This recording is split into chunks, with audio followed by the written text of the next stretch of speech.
अलख निरंजन। आज हम इस वीडियो में मोदी जी ने जो 15 अगस्त 2023 को भाषण दिया है, उस भाषण का एनालिसिस करते हुए मोदी जी से कुछ सवाल पूछना चाहते हैं। मोदी जी, हम आपका सम्मान करते हैं, प्रधानमंत्री जी के पद पे हैं आप, बहुत अच्छा है। बहुत विश्वास के साथ भारत की जनता ने आपको प्रधानमंत्री पद के लिए चुना, मोदी सरकार को चुना। लेकिन हम आपसे ये पूछना चाहते हैं कि आपको 2024 के चुनाव के लिए डर क्यों सता रहा है? क्या कारण है कि आप इतने डरे हैं कि आप पहले से ही 2024 के चुनाव के लिए कह रहे हैं कि अगर मैं हूं तो ये देश भ्रष्टाचार से, तुष्टीकरण से और परिवारवाद से मुक्त रहेगा। आपकी पार्टी में ही बहुत से नेता, कुछ गठबंधन वाले नेता लोग ऐसे हैं जिनके ऊपर भ्रष्टाचार का आरोप लगा हुआ है, और आपने अपने रैलियों में भी कई बार कहा है कि उनके ऊपर इतने करोड़ का आरोप है, उनके ऊपर इतना करोड़ का आरोप है, और फिर वो सब आपके साथ में आ जाते हैं। तो और हाँ, परिवारवाद भाजपा में नहीं है क्या?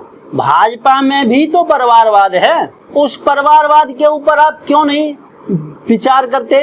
और तुष्टीकरण की राजनीति भी नहीं होनी चाहिए, लेकिन आपकी सरकार में ऐसी राजनीति हो रही है। ऐसा क्यों हो रहा है? आप जिस चीज के विरोध में काम कर रहे हैं वही चीज आपकी पार्टी के अंदर भी हो रही है। और आप 15 अगस्त पर ये बात कहते हैं कि मैं आऊंगा तो जो देश में शांति होगी, और मैं नहीं हूं तो फिर शांति नहीं होगी, जो कुछ है मैं ही हूं, मैं ही सब काम कर रहा हूं। तो आज के समय में मणिपुर में जो इतनी बड़ी घटना घटी है, पूरा मणिपुर जल रहा है, आपने इस भाषण में इस देश को एक आश्वासन देना था कि ऐसी घटना भविष्य में आगे नहीं होगी, मैं विश्वास दिलाता हूं। आपने ऐसा तो कुछ भी नहीं कहा। हम तो उम्मीद कर रहे थे कि मोदी जी 15 अगस्त को ऐसा बोलेंगे कि अब आगे से जो मणिपुर में हुआ है ऐसा आगे नहीं होगा। आप पहले से ही क्लियर करके बैठे हुए हैं कि आप 2024 में जीत जाएंगे चुनाव। अब भैया 10 साल में मोदी सरकार की विचारधारा और कामों को भारत की जनता समझ चुकी है। आपने 2019 में भी कहा था कि भारत को 5 ट्रिलियन इकोनॉमी पे लेके जाएंगे, और 2024 का चुनाव आने वाला है। आज भी आप वही बात कह रहे हैं कि जो 5 ट्रिलियन इकोनॉमी बनाएंगे। तो मामला तो वहां का वही है, विकास कहाँ हुआ है? आपको विकास के ऊपर बात करनी चाहिए। आपने कहा कि हमने 80 करोड़ लोगों को 5 किलो अनाज मुफ्त दिया है प्रति माह। तो 5 किलो अनाज मुफ्त देने से क्या किसी के परिवार का खर्चा चल जाता है? आपको 5 किलो अनाज नहीं कोई मांग रहा आपसे तो रोजगार मांगा जा रहा है। अगर 80 करोड़ में से आप 16 करोड़ को भी रोजगार दे देते तो वो एक घर में 5-5 के हिसाब से उनका परिवार पलता, परिवार के खर्चे निकलते। केवल 5 किलो अनाज देने से किसी का खर्च नहीं चल रहा। और मैं तो ताज्जुब मानता हूँ कि हमारे देश की इकोनॉमी और कंडीशन ऐसी आ गई है कि जो 140 करोड़ लोगों में से आपको 80 करोड़ को 5-5 किलो अनाज देना पड़ रहा है। उस कंडीशन को क्यों नहीं सुधारने की बात की आपने? वो कंडीशन कब सुधरेगी? लोग भूखे मर रहे हैं, लोग परेशान हैं, लोगों की इनकम घट गई है, आय जो पहले होती थी वो बहुत कम हो गई है, लोगों के खर्चे नहीं हो रहे पूरे। जो लोग अपना MSME वगैरह के माध्यम से बिजनेस करते थे, आज की डेट में 13,000 से ऊपर MSME बंद हो चुके हैं। आपने कुछ MSME को मदद कर दी, लेकिन आपको ये चीज भी तो बोलनी चाहिए कि जो ऐसा क्यों हुआ कि ये एमएसएमई बंद हो गए।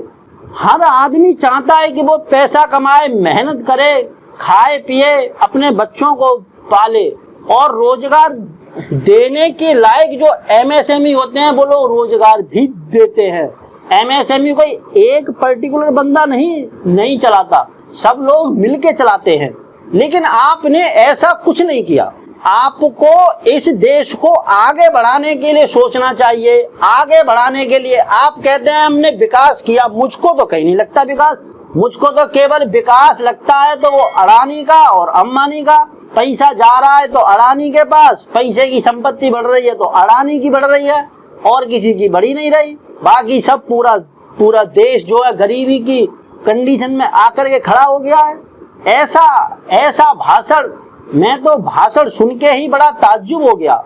मैं तो सोच रहा, बताओ मोदी जी अच्छा भाषण देंगे। मोदी जी ने तो ऐसी बातें कही कि भाई मेरी तो समझ में नहीं आई कुछ। मैं मोदी जी से और मोदी सरकार से ये बात कहना चाहता हूँ कि आप जमीनी स्तर पर काम करिए। जब आपका काम होगा तो इस देश की इनकम बढ़ेगी। इनकम नहीं बढ़ रही है, टैक्स आपने बढ़ा दिया है। आय नहीं बढ़ रही, लोगों की आय घट रही है, महंगाई बढ़ रही है। महंगाई कम करने के लिए आपने कुछ भी किया? कुछ नहीं किया। पेट्रोल इतना महंगा, सिलेंडर इतना महंगा, तेल साबुन। अरे भाई जो 30-40 रुपया किलो का अदरक आता था वो 250-300 रुपए किलो है। टमाटर जो 20 रुपए किलो आते थे वो आज की डेट में 200-250 रुपया किलो है। क्या खाएगा आदमी, क्या करेगा, मेरी समझ में नहीं आता। तेल साबुन सब चीज तो महंगी है। आपने तो अपने 2024 के लिए जीत निश्चित करने के लिए सबको जो है माहौल क्रिएट कर दिया कि भाई मैं 2024 में आऊंगा तो मैं ये करूंगा, मैं जो है देश का कल्याण करूंगा, आप सब लोग मेरा साथ दें। भैया क्यों जो है साथ देंगे? साथ देने के लायक, साथ देने की कंडीशन तो बने। आप तो कोरी राजनीति करके, बातें बना के, भाषण दे के अपने आप को बस क्लियर कर देते हैं।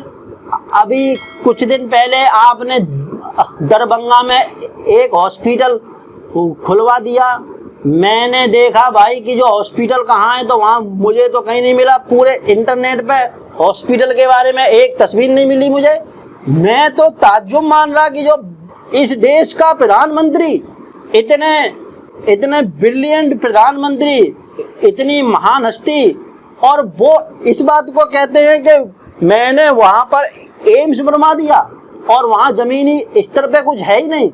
मोदी जी ऐसे आपकी सरकार मुझे तो लगती नहीं है 2024 में आएगी। बिल्कुल नहीं लगता। आप विकास की बात के साथ साथ विकास करें। देश में लोग मर रहे हैं, भूखे हैं, प्यासे हैं, तड़प रहे हैं। लोगों के परिवार जो है परेशान हैं। आपको सबको साथ में लेके चलना चाहिए।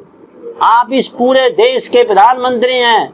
मैं तो आपसे यही बात कहना चाहूँगा कि आप प्रधानमंत्री पद पर होते हुए इस देश के कल्याण के लिए सोचिए।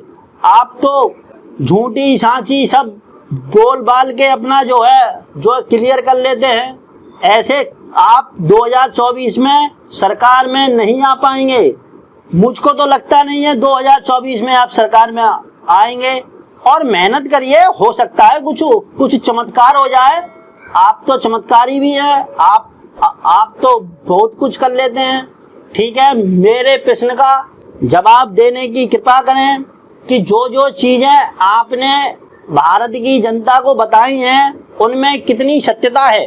अच्छी चीजें बताई हैं तो उनके साथ में और भी कंडीशन जुड़ी हुई हैं, उन कंडीशनों के बारे में भी तो बताइए।